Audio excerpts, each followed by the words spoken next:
কেটে দিও না, দেখো কত সুন্দর রং খেলা। এরকম রং খেলা কোনো জন্মে দেখো নাই প্লিজ। ও বাবা রে, চিরজীবী দেখো। ও বাবা, চিরজীবী হও। ও বাবা রে, ছোট মানুষের মুক্তি করা যায় না মা।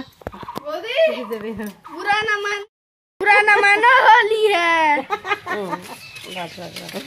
अंजू अपो दिए तो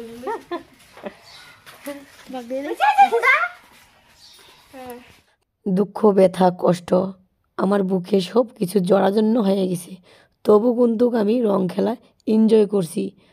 কি সুন্দর এনজয় করছি, পূজা পার্বণ দিয়ে দেখো হই হল্লাট করছি, তাই না? আর দেখো তারপরে এদিকে আসলাম রাস্তায়, আর আমি কি করি কত সবারে বাড়ি বাড়ি ঘুরিয়ে রং দিয়ে দিই সব ভাইকে। আমি প্রত্যেকবার এরকমটাই নিয়ম করি, সব পূজার সময় করি। দুর্গা পূজা হোক, আমার এই হোলি খেলা হোক, আমি পূজা পার্বণ করে থালাতে করে নিয়ে আমি মানে দুর্গা পূজার সময় ভাসানের দিনে, হ্যাঁ দশমীর দিনে আমি কি সিঁদুর নিয়ে বের হই, থালত করে পূজা পার্বণ করে সবাইকে দিয়ে বেরোই। তো আজকে হোলির দিনে আমি হোলিতে পূজা টুজা করে একদম থালে করে নিয়ে বের হয়েছি, মেয়ে আর আমি দিচ্ছি এখন।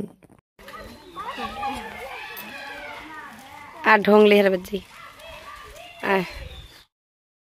রং নিয়ে কাই দিই দেখুন তো খাই নেয় উঠে গেছে, ঢংলি কই গেছে।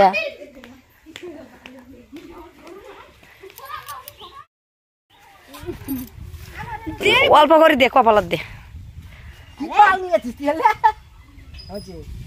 একেবারে বেশি করে দেয়, অল্প করে দিলে তো হয়।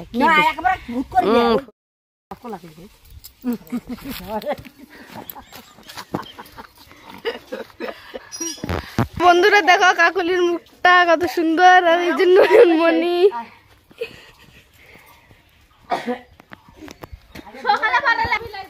বন্দনা রাখার দেখো।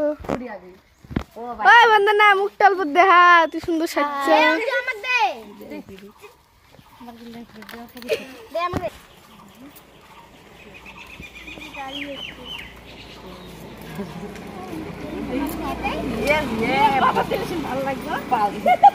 কি বললাম মুখ পিচকা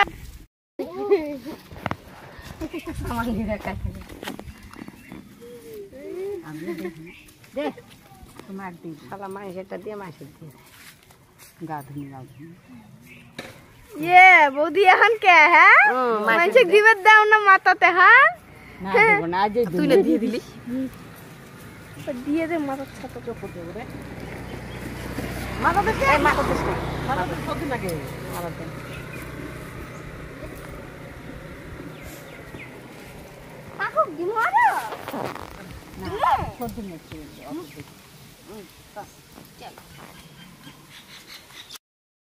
আবার যাচ্ছি আমরা। দেখ দেখ তো দেখো ভক্তিটা প্রণামটা চেয়ে চেয়ে করতে হয়, তাই না? চলো, তো এরম রং খেলা আমি বাপের জন্মে দেখি নাই, কারণ এই জন্মে দেখতেছি ও ছোলার মধ্যে রেখে বলতেছে আমাকে কেউ দেয় না। হ্যাঁ, ও নিজেরটা নিজেই একে গালে মাকে একে ভূত করে দিচ্ছে। হায় ভগবান, আমি দেখে অঠাস। আর এইদিকে ওর ঠাকুমাকে দিয়ে দিচ্ছে অঞ্জুমণি। কী অবস্থা! আমি ওই বাচ্চাটার কাণ্ড দেখলাম এতক্ষণ, জানো। তারপরে আমি দিয়ে দিই এখন এই পিসিমণিকে, তো দিয়ে দিচ্ছি একটু করে প্রণাম করি বাস। তো বাড়ি বাড়ি আমার ঘোরানো কিন্তু কমপ্লিটই হয়ে গেল প্রায়, বেশি দূর নাই আর হয়ে গেছে প্রায়। আর বন্ধুরা আমার ভিডিওটা কীরকম লাগলো অবশ্যই বলো। এরকম ভিডিও কি কোনো দিন দেখছো বলো? কোনো দিন হয়তো দেখো নাকি। আমরা দেখো বস্তি এলাকায় কীভাবে আমরা এই রং খেলি, তাই না? তো দেখো তারপরে ওই বাচ্চাটার দিকে দেখতে দেখতে আমি এইদিকে হাসতে হাসতে মরলাম এতক্ষণ।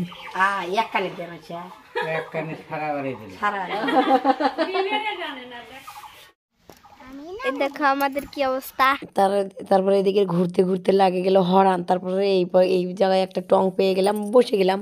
তারপরে বসার পর আমি ভাবতেছি যে কি খাবো, কয়লা তো নাই, পেটের মধ্যে একদম খালি হয়ে গেছে। ভাবতেছি, চিন্তা করতেছি আর কি, যে কি খাবো, বাড়িতে তো খাওয়ার নেই কিছু। তো এরকম করে চিন্তা করতেছি বন্ধুরা। তো বন্ধুরা একটু এই দুঃখ মেয়েটার পাশে থাকো, আমার যে কেউ নাই ভগবান। এখানে একটু আড্ডা মারছিলাম, এখন যাব কোথায়? বাড়িতে। বাড়ি ছেড়ে কোথায় যাবো তোমরাই বলো বন্ধুরা?